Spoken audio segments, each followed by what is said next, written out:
teu manso e humilde carpinteiro, és dos homens o mais notável. Corre graça de teus lábios,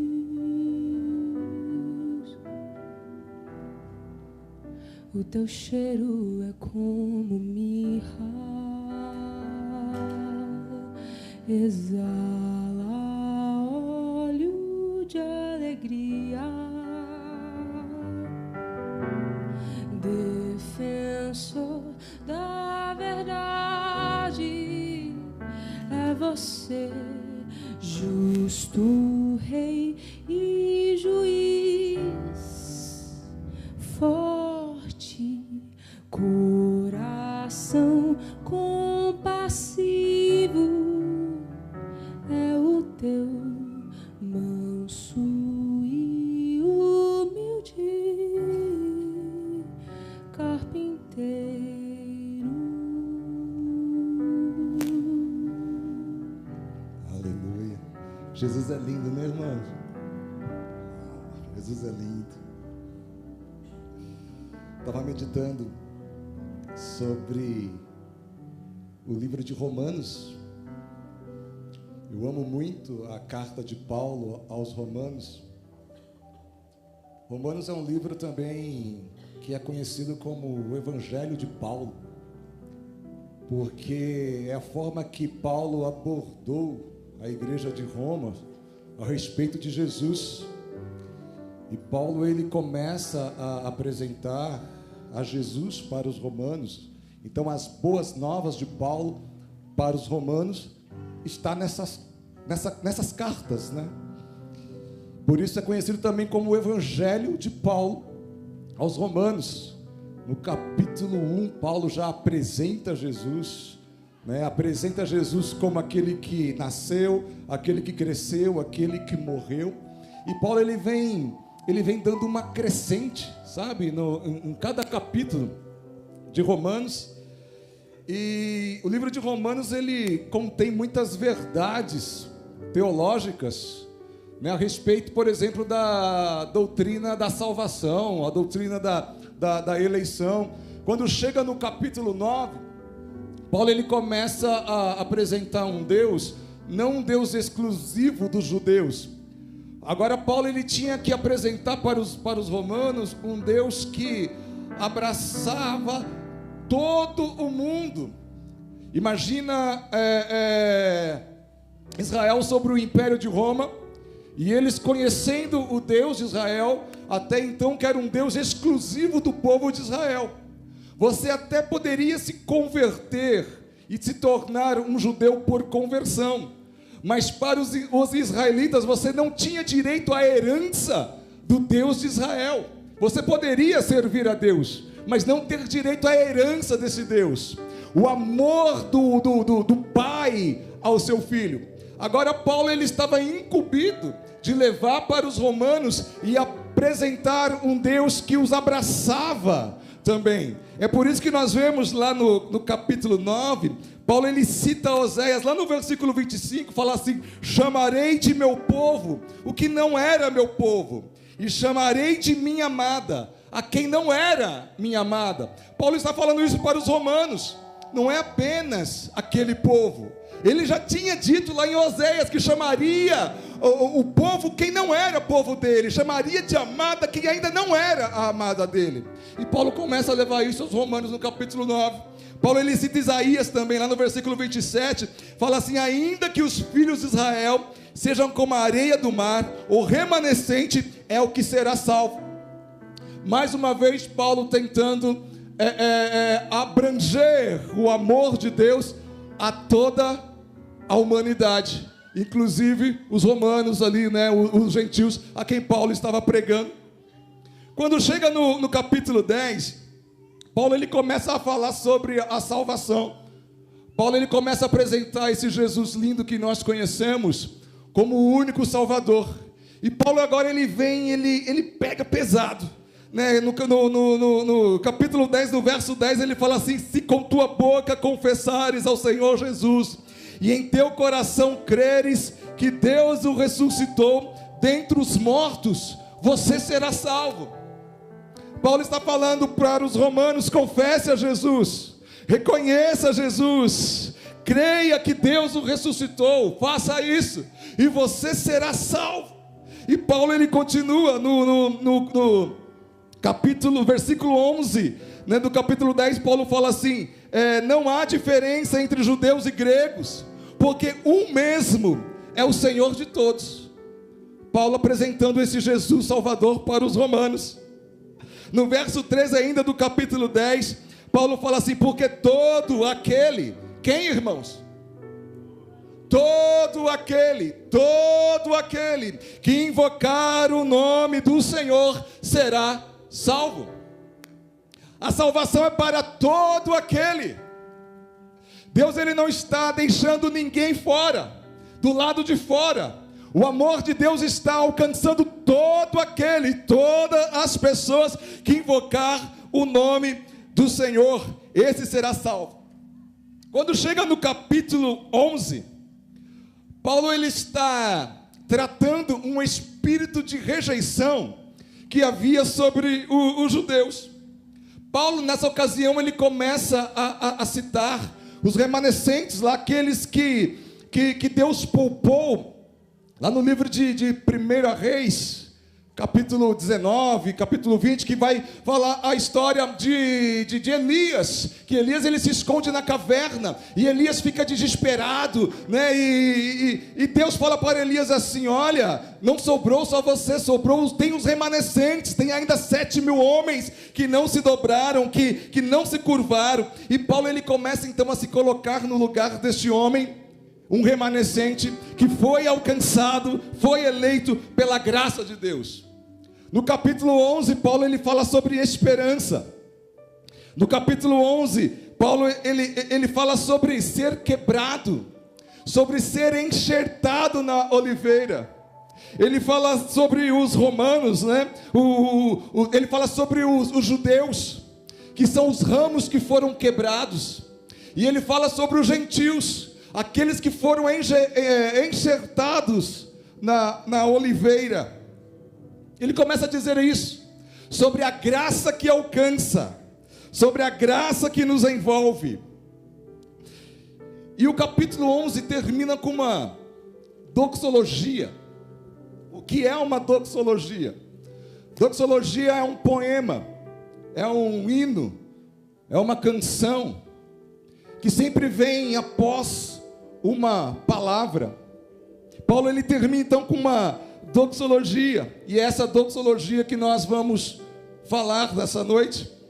A mensagem vai ser assim bem tranquila, irmãos, que eu quero que você entenda isso. Paulo ele vem no capítulo 9, no capítulo 10, no capítulo 11, de uma forma assim tão agressiva a respeito desse Jesus Salvador, desse Jesus misericordioso, desse Jesus poderoso. E ele termina de uma forma tão linda, com umas palavras tão requintadas a respeito de Jesus.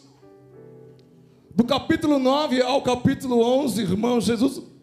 Do capítulo 1 de Romanos, eu convido você a ler. O livro de Romanos é um livro culto, irmãos, vale a pena você investir e ler, e mostra esse Deus maravilhoso que nós servimos, e mostra as riquezas desse Deus, e quão profundos são os seus caminhos. Leia o livro de Romanos. Existem grandes momentos, irmãos, na Escritura, que nos fazem olhar para a grandeza de Deus, contemplar a grandeza do nosso Deus. E você e eu, irmãos, nós precisamos contemplar mais a grandeza do Deus que te trouxe aqui nesta noite, neste lugar. Já agradeceu a Deus hoje? Já acordou e contemplou o Senhor hoje, a grandeza desse Deus? Nós pecamos muito, irmãos, em fazer isso.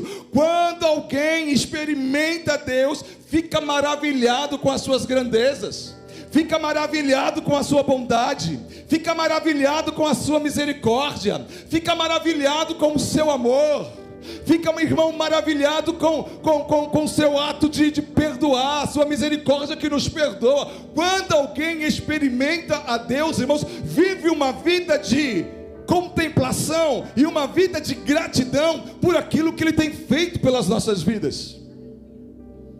Precisamos contemplar mais a Deus. E é isso que Paulo está apontando no capítulo 9, 10, 11, principalmente no final do 11 de Romanos. É para isso que Paulo está mostrando, tudo a isso que Paulo vem pregando do capítulo 1, 2, 3, até o 11. Quando chega no 11, Paulo ele contempla esse Deus, ele contempla esse Criador. A Bíblia ela nos ensina isso. Quando nós experimentamos, nós contemplamos. Foi assim com Jó, no capítulo 42, quando Jó disse: eu te conhecia, eu ouvia falar de você, mas agora eu ando com você, agora eu estou te vendo, agora os meus olhos te veem.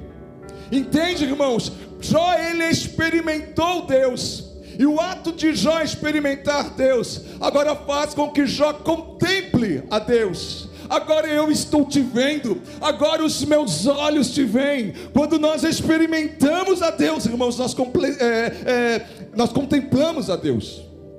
Lá no livro de Salmo, no capítulo 8, verso 9, diz assim: ó Senhor, Senhor nosso, quão admirável é o teu nome. Sabe, irmãos, quem escreve isso? Quem contemplou, quem olhou para Deus, quem olhou para a sua misericórdia, quem olhou para o seu amor, quem olhou para a sua bondade, quem olhou para a sua compaixão, escreve assim, irmãos: o Senhor, ó Senhor nosso, quão admirável, eu admiro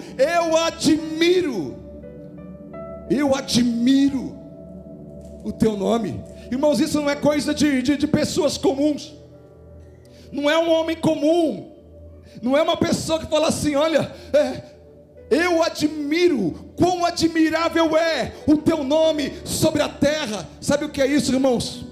O depoimento de uma pessoa que experimentou, que um dia foi salvo, que um dia foi resgatado, que um dia foi curado, que um dia foi transformado, e hoje ele chega e ele fala assim: Senhor, eu admiro o teu nome. Quão admirável é o teu nome. Já admiramos, irmãos, o nome do Senhor hoje? Já acordamos hoje e dizemos: Senhor, quão admirável é o teu nome, por tudo aquilo que tu tens feito na minha vida. Lá no livro de Isaías, no capítulo 12, verso 6, fala: canta alegremente, ó filho de Sião, porque o Santo de Israel está no meio de vós. Canta alegremente, cante com alegria. Sabe quem faz isso, irmãos? Quem um dia experimentou cantar e estar na presença de Deus.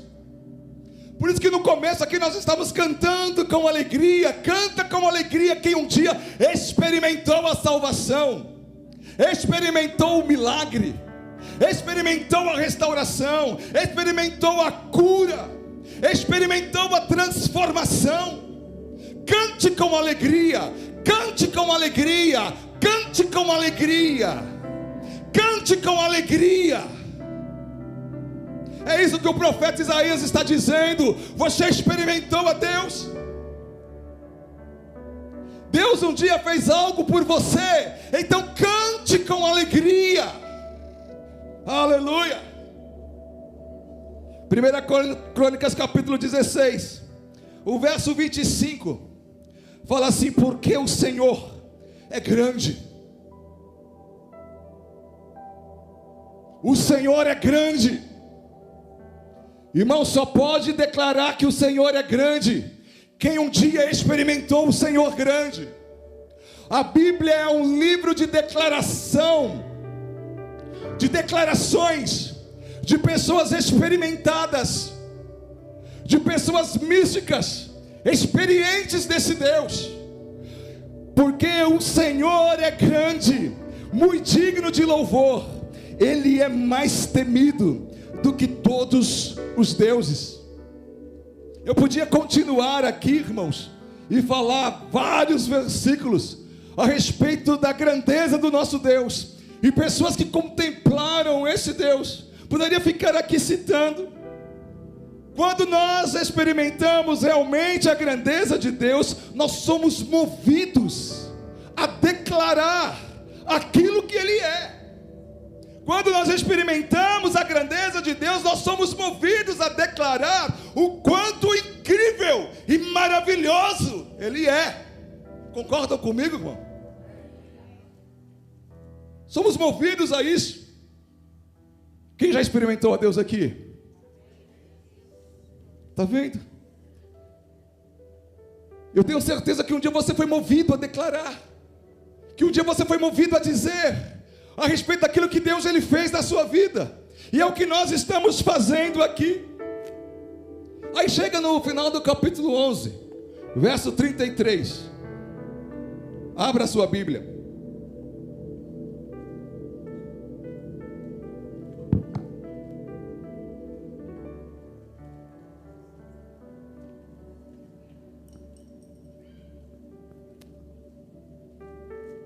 Paulo fala assim: ó profundidade das riquezas, tanto da sabedoria como da ciência de Deus, quão insondáveis são os seus juízos, quão inescrutáveis os seus caminhos. Porque quem compreendeu a mente do Senhor? Quem foi o seu conselheiro? Ou quem lhe deu primeiro a Ele, para que lhe seja recompensado? Porque dele, e por ele, e para ele, são todas as coisas. Glória, pois, a ele, eternamente. Amém. Glória a Deus. O que eu aprendo aqui, irmãos, primeiro sobre Deus: nós não estamos aptos a saber tudo sobre esse Deus. É isso que Paulo ele termina. Paulo ele chega numa reflexão na vida, após ele pregar para os romanos. Paulo ele ter jorrado tantas verdades a respeito de Deus, Paulo ter experimentado tanto a Deus, e Paulo ele chega à conclusão que ele não está apto a saber tudo sobre Deus, assim como eu e você também não estamos aptos a saber tudo sobre Deus. Paulo ele fala no versículo 34, porque quem compreendeu a mente do Senhor? Quem entendeu? Quem compreendeu a mente do Senhor? Você entendeu? Você entendeu? Eu não entendi. Paulo está falando. Quem será que compreendeu a mente do Senhor? Vou dizer uma coisa para você, queridos: nós não estamos aptos para compreender totalmente a mente de Deus. Aquela música, ninguém explica a Deus, tem uma verdade ali, irmãos, porque nós não conseguimos entender, não conseguimos. E Paulo fala: quem compreendeu a mente do Senhor? Há muitas coisas que nós não sabemos sobre Deus, amém? Concordam comigo? Há muitas coisas que nós não sabemos sobre Deus. No entanto, nós não sabemos tudo sobre Deus. Na verdade, nós não sabemos o quanto nós não sabemos sobre Deus. Não temos nem ideia o quanto nós não sabemos sobre Deus. Nós não sabemos, irmãos, a respeito da eleição, por exemplo, dos santos. Nós sabemos o quanto é Deus maravilhoso, aquilo que nós pregamos, que nós lemos. Nós sabemos o quanto Deus é bondoso, o quanto Deus ele é misericordioso. Nós sabemos o quanto Deus é um Deus justo, né? Nós temos uma ideia, aquilo que pregamos, mas nós não sabemos a totalidade desses atributos. Não conseguimos compreender a totalidade desses atributos. Nós sabemos que Deus é um Deus criador. Nós sabemos que Deus é um Deus que ama os filhos que Ele criou. Sabemos de tudo isso. Mas nós não sabemos, por exemplo, nós temos uma ideia, mas nós não sabemos como o fim se desenrolará. Não sabemos. Temos uma ideia, Mas ninguém pode bater o martelo e falar assim: eu sei tudo. Nós não sabemos, por exemplo, os critérios da eleição dos santos, nós não sabemos. Nós temos uma ideia, mas nós não sabemos tudo. Nós não conhecemos todos os milagres e os mistérios da Trindade. Não, nós não sabemos. Nós não sabemos isso. Nós não sabemos porque às vezes os justos caem e os ímpios prosperam. Tem coisa que não dá para entender, irmãos. Nós não sabemos. Nós não sabemos, irmãos, por quê? Deus permite certas coisas na vida dos justos que machucam o justo. Nós temos uma ideia, nós chamamos de prova, nós chamamos de tribulação, mas nós não entendemos a totalidade disso. Nós não sabemos porque Deus permite que entes queridos morram de forma repentina, tirada de nós não sabemos, não entendemos. Entende, irmãos? Tem muita coisa sobre Deus que nós não sabemos, e essa é a verdade. E aqui, irmãos, está a grande realidade. Nós não estamos aptos a saber. Não estamos aptos a saber. Não temos como saber. Não temos como saber. Somos humanos. Não somos Deus. Não somos Deus. Nós somos a criação. Ele é o Criador. Aleluia. Não estamos aptos a saber, irmãos. Amém? Segundo, não estamos preparados para descobrir. Não estamos. Não estamos aptos a saber. E não estamos preparados para descobrir, para conhecer. Não estamos, irmãos. Não estamos preparados para descobrir essas profundezas e essas riquezas de sabedoria, do conhecimento de Deus. Não estamos, essa é a verdade. O versículo 33 ele fala: quão insondáveis são os seus juízos e quão inescrutáveis os seus caminhos. Insondáveis, inescrutáveis, eu não consigo compreender e nem descobrir. Eu não sei muitas coisas, sabe? Mas eu acho que eu sinto que eu posso aprender muito sobre muitas coisas. Nós somos seres ensináveis. Amém? Estamos todo dia aprendendo coisas novas.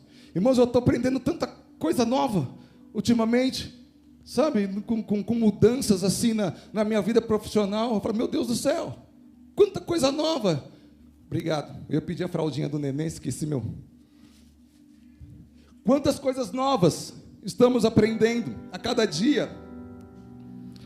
Quando eu casei, eu descobri que gás acabava. Depois de 6, 7 meses, Beth chegou para mim: o gás acabou. Eu: o quê? Gás acaba?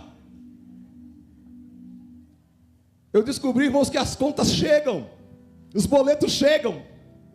A vida, conforme a necessidade, nós vamos descobrindo as coisas.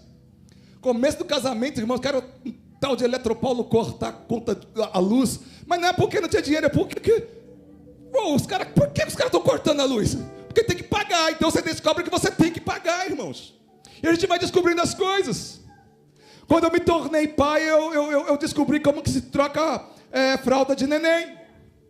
Não é? A gente vai descobrindo as coisas, irmãos, conforme as situações vão aparecendo diante de nós. Quando eu estava com fome, eu aprendi a fazer um arroz. Eu lembro disso até hoje. Eu estava numa feira lá em Itanhaém. Eu era feirante. E não tinha restaurante perto aonde eu estava. Vocês sabiam que eu fui feirante? Quem não sabia? Não? Feirante de feira de Natal, essas coisas. Eu ia para a praça de alimentação. Não tinha restaurante, não tinha nada. E eu com fome, irmãos, e era 15 dias de feira. Aí chegou no 7º dia, não lembro, não sei, preciso comer um arroz. Como que faz um arroz? Aí, irmãos, eu fui fazer um arroz. Cozinhei um frango feio, branco ficou aquele frango. Aí os outros feirantes que estavam lá sentiram o cheirinho do arroz e falaram assim: você fez comida? Eu fiz. Compartilha? Eu compartilho. R$20 o prato. Aí, irmãos, eu comecei a fazer o almoço todos os dias, aquela comida ruim que eu fazia, para os feirantes. Eu tive que aprender a fazer. E todos os dias, irmãos, eles vinham na minha barraca para comer a minha comida. Está vendo, irmãos? A necessidade nos faz aprender. A necessidade nos faz descobrir as coisas. Quanto mais, irmãos, eu tenho necessidade de Deus, mais eu descubro sobre Ele. É assim, não é, irmãos? YouTube hoje é uma maravilha, não é? Como trocar um chuveiro? Como trocar um chuveiro? Como fritar um ovo? Está lá no YouTube, irmão. Larga de ser preguiçoso. Está lá no YouTube. Como fritar? Como fazer arroz? Está tudo lá hoje, irmãos. E um dia vai pintar necessidade diante de você. É só você pesquisar. É isso, irmãos, que acontece. Na minha vida eu tive que aprender a escrever um sermão. Na minha vida eu tive que aprender a pastorear. Na minha vida, irmãos, eu tive que aprender a ser vô. E eu descobri que ser vô é mais fácil do que ser pai. Quando chora, Andresa, tá chorando? Tó, filho é seu. A gente vai descobrindo as coisas. Como pastor de igreja, eu descobri, irmãos, como é difícil lidar com pessoas. Como é difícil lidar com mentes tão diferentes. A gente vai descobrindo conforme as necessidades vão aparecendo e vão chegando. Nós podemos descobrir muito se nós direcionarmos a nossa mente para aquilo que nós precisamos descobrir, se nós direcionarmos a nossa mente para este fim. Nós, irmãos, somos seres ensináveis. Deus, Ele nos fez assim. Deus, Ele nos fez descobridores. Um Deus criador fez a sua criação, a sua criatura. Deus, Ele nos fez seres descobridores, porque Deus, Ele quer ser descoberto. Deus, Ele quer ser encontrado. Deus, Ele quer ser achado. Mas mesmo assim, na nossa capacidade de descobrir, nós não descobriremos totalmente a Deus. Tem coisas, irmãos, que pertencem só a Deus. Tem coisas que cabem só a Deus. Algumas respostas para as nossas perguntas não cabem a nós, cabe somente a Deus. Eu queria explicar algumas coisas para você, irmãos, mas não cabe também a mim, é somente a Deus. Nós não fomos feitos para descobrir tudo. Nós não fomos feitos para saber de tudo, para conhecer tudo. Não fomos criados para descobrir tudo sobre o Criador. Lá no livro de Deuteronômio, capítulo 29, o 29 fala assim: as coisas escondidas, as coisas ocultas pertencem ao nosso Senhor. Amém, irmãos? Estão entendendo? Glória a Deus, pertence a Ele. A gente pode reunir todas as mentes mais brilhantes do mundo, colocar numa sala com os melhores computadores e inteligências artificiais que você possa aí imaginar, irmãos, mas nós não vamos conseguir juntar todas as peças a respeito de Deus, porque Ele é grande. No dia, irmãos, que alguém falou assim: eu entendi a Deus, você diminuiu a pessoa de Deus. É por isso, irmãos, que Ele é inescrutável. É por isso. Ele não pode ser compreendido, Ele não pode ser entendido, Ele não pode ser sabido, Ele não pode ser alcançado na sua totalidade, porque no dia que isso acontecer, nós vamos trazer Deus, irmãos, para a nossa humanidade, para a nossa realidade, e isso nunca vai acontecer, entende? Nunca vamos conseguir juntar as peças de como Deus falou assim: haja luz, e houve luz. Nunca, irmãos, vamos conseguir juntar as peças para dizer assim: eu sei agora como Deus formou as estrelas. Tem coisas, irmãos, que pertencem a Deus. Nós nunca vamos saber, irmãos, como o milagre da salvação acontece realmente. Nós nunca vamos saber como que funciona uma intuição de mãe. Intuição de mãe é incrível, irmãos. Não vamos entender, entende, irmãos, que então, tem mistérios que pertencem a Deus, tem mistérios que pertencem ao mistério de Deus, e é isso, irmãos. Nunca vamos saber como Deus ele determina o ponto, o dia de encontrar a sua vida, de você encontrar com Ele, de Ele te alcançar, de um dia Ele te chamar, de um dia você o aceitar, de um dia de você ter a sua vida transformada, mudada. Essas coisas, irmãos, pertencem a Deus. Paulo diz: ó profundidade das riquezas, tanto da sabedoria como da ciência de Deus, quão insondáveis são os seus juízos e quão inescrutáveis os seus caminhos. Não estamos preparados para descobrir, amém? Não estamos preparados para descobrir. Nós também não estamos aptos a entender. Não estamos, irmãos. Nós não estamos aptos para saber, não estamos aptos para descobrir, e também nós não estamos aptos para entender. É tão bom quando você encontra alguém que entende sobre o assunto que você está precisando entender, não é? Irmãos, como que é gostoso. Aí você fala assim: puxa vida, essa pessoa entende do negócio. É legal, não é, irmãos?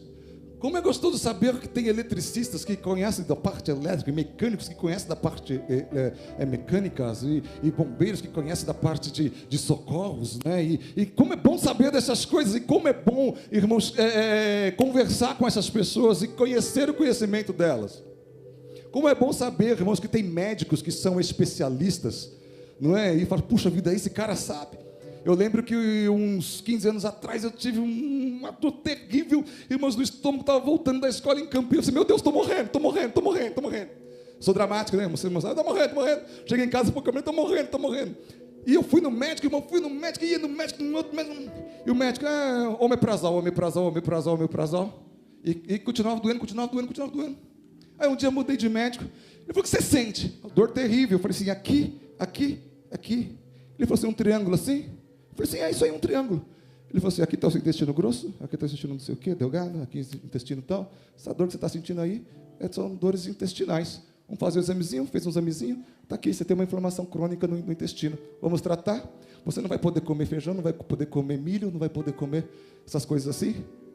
Puxa vida, eu gosto tanto de feijão, gosto tanto de milho, mas ele sabe das coisas, né? O milho eu diminui, o feijão eu não consegui. Aí passou um tempo, voltei lá. Dor continua bem fraquinha. Você separou com o feijão, com o milho, fez com o feijão diminuir, com o milho não, assim, parei, porque eu não sou muito de comer milho, não é? Aí ele falou assim: continua. Você toma leite? Sim, tomo. Derivados? Sim. Queijo? Sim. Ele falou assim: corta o bolo, corta o leite, corta o queijo. O queijo não, pelo amor de Deus. Ele falou assim: você é intolerante à lactose, então você tem que cortar essas coisas, né? Mas o queijo também. Eu fiquei revoltado mais com o queijo, irmão. O queijo não, pelo amor de Deus, tirar o requeijão da pizza não dá, diminui, né, irmãos? Pessoas que entendem das coisas. Eu gastei anos, irmãos, e anos indo em médico, procurando, e aquilo lá era uma espécie. Entende, irmãos, como é bom conhecer pessoas assim? Mas também, irmãos, tem aquele que não conhece. Você já teve que lidar com essas pessoas, gente que não conhece e quer dar uma de quem sabe, quer dar uma de quem entende do negócio, quer dar palpite, irmão, sobre algo que ele também não entende, e ele quer influenciar a sua vida com aquilo que ele também não entende, com aquilo que ele não experimentou, irmãos. Está cheio de pessoas assim por aí, pessoas que querem te ensinar a educar o seu filho sem nunca terem tido filhos, pessoas que querem te ensinar sobre casamento sem não terem sido casadas, entende? Pessoas assim, irmãos, que não são experimentadas. Irmãos, pessoas assim também, pessoas que querem opinar, pessoas ensinando, irmãos, sobre lidar com coisas que elas também não dominam. Agora, irmãos, eu não entendo muita coisa, mas eu estou disposto a aprender. Ainda eu tenho muito que aprender.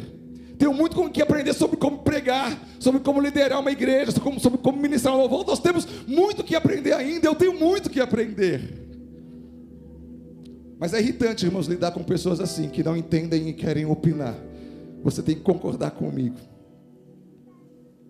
Nós não entendemos nada, irmãos, sobre como manter os planetas unidos. Nós não entendemos nada sobre isso. Mas não é dever seu entender. Não é responsabilidade sua e minha entender algumas coisas que nós não entendemos. Às vezes nós estamos querendo compreender coisas sobre Deus que não é responsabilidade minha e sua. Algo que nós temos que aprender, irmãos, sobre Deus é descansar nele e saber que Ele rege sobre tudo e sobre todos. Nós não sabemos nada, irmãos, sobre a execução da justiça divina, como que isso funciona, nós não sabemos. Nós não entendemos nada sobre as coisas secretas do nosso Senhor, não entendemos sobre isso. Não entendemos nada, irmãos, não estamos aptos a entender. Nós não temos habilidade, nós não temos capacidade, irmãos, para entender, para saber sobre essas coisas. No verso 34, Paulo fala assim: porque quem compreendeu a mente do Senhor? Quem compreendeu a mente dele? Quem foi o seu conselheiro? Não foi eu, não foi você. Entende? Paulo falou: não fui eu, não foi você. Quem compreendeu? Quem foi conselheiro? Foi você? Foi? Não foi então? Então tem coisas que não cabe a mim saber, porque eu não fui o conselheiro dele. Nós não entendemos a mente de Deus, irmãos. Não entendemos. Mas nós sabemos de uma coisa, e nós entendemos, irmãos, que Ele trabalha por nós. Dia e noite Ele trabalha por nós. Nós temos que aprender a descansar nele. Nós estamos preocupados com coisas, irmãos, que não cabe a nós, entende? Nós estamos gastando tempo na nossa vida preocupado com coisas que não cabe a nós. Ou você acha que você merece saber? Então choque-se que eu e você, nós não somos dignos de saber. Nós não somos dignos de receber. Nós não somos dignos de entender, irmãos. Não somos. Nós não estamos em uma posição de exigir a Deus que Ele nos explique.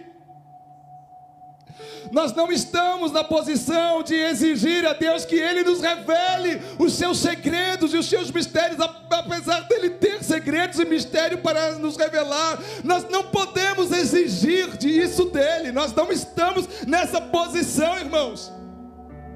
Você acha que Deus te deve salvação? Não, irmãos, Deus não te deve salvação. Deus, Ele não me deve salvação. Você acha que Deus deve para você explicação sobre alguma coisa que aconteceu na sua vida? Não, irmãos, Deus Ele não deve para você e nem para mim uma explicação. Entende, irmãos? Deus não deve. Ou você acha que Deus algum dia contraiu alguma dívida com você e hoje Deus Ele tem que pagar a dívida que Ele tem com você e revelando coisas para você? Não, irmãos. Não e não. Paulo ele diz no versículo 35: quem lhe deu primeiro a Ele, para que Ele seja recompensado? Você deu alguma coisa para Ele, para que você seja recompensado? Paulo está falando. Deu? Ele não está te devendo nada. Paulo está falando.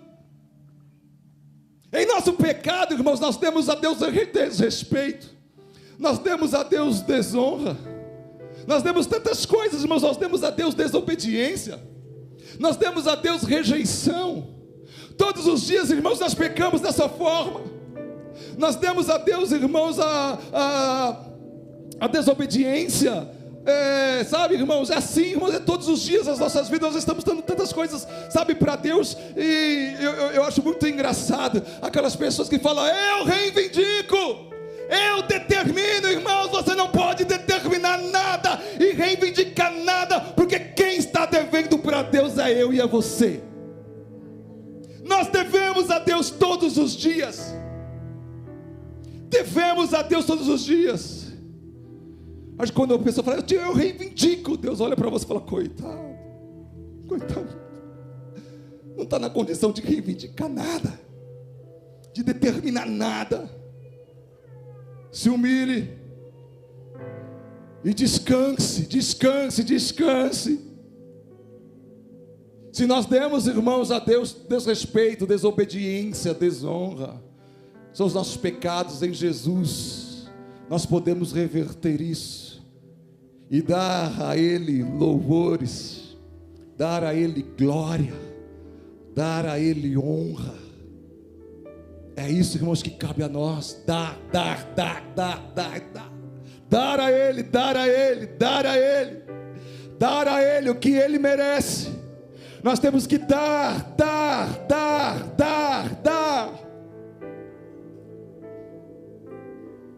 Tem muito crente pedindo, irmãos. Eu quero, reivindico, eu determino, eu quero. Mas essa não é a nossa condição, irmãos, diante deste Deus.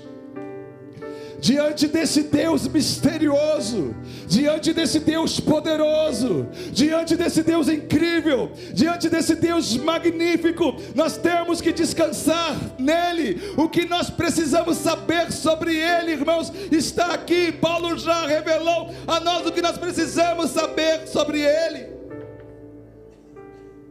Aleluia! Entretanto, nós não damos a ele tudo aquilo que ele merece, como Deus Criador das nossas vidas. Seja grato por aquilo que você tem, seja grato por aquilo que Deus tem te dado.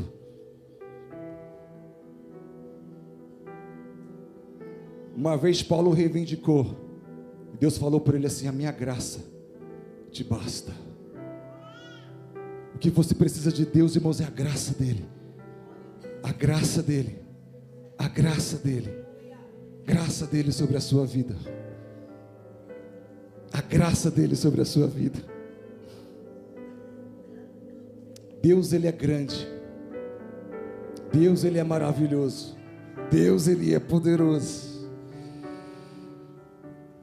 ele é o Criador, nós somos a sua criatura, ele é o nosso Pai, nós somos os filhos. Não estamos aptos a saber, não estamos aptos a descobrir, nós não estamos aptos a compreender, e nós não estamos aptos a receber. Então, como que a gente conclui isso? Temos que descansar na grandeza do nosso Deus. Descansa o teu coração. Tem coisas que não cabem a você, e Deus fala assim: deixa eu trabalhar tão somente. É meu, somente meu, todo trabalho, e o seu trabalho é descansar em mim.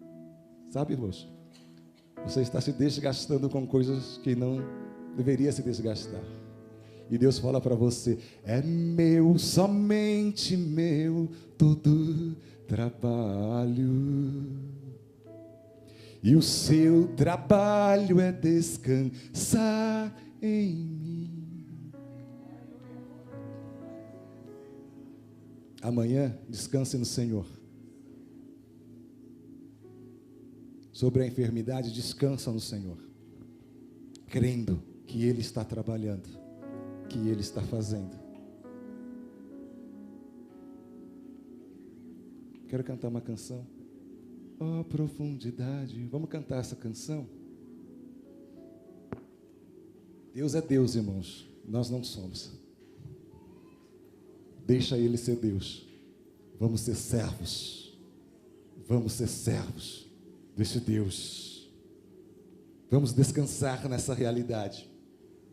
Vamos descansar na sua grandeza. Fecha os teus olhos.